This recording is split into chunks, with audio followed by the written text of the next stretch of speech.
Narito na ang bagong makakasama ng Ash dress, si Lance Carr, na fresh from his successful Wattpad series na Avenues of the Diamond with Aubrey Caraan.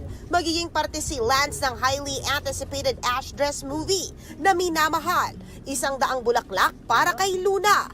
Excited ako na makatrabaho si Ashtin and Andres kasi sila talagang rising stars ngayon sa industry. It's first time I'm working outside of my comfort zone din na sanay lang ako na puro Univercada lang yung kasama ko sa work. So it's something new.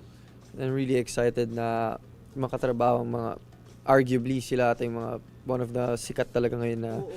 Ongoing na ang filming ni Andres Mulak at Ashton Olviga. Nagbigay na rin ng konting pasilip ang direktor na si Jason Paul Laksamana sa kanyang socials. Inaabangan na rin ng fans ang cast reveal, kaya big deal ang anunsyo ni Lance. At bagamat hindi pa raw siya nagsisimula mag-film ng kanyang parte sa pelikula, ito ang papel ni Lance sa movie.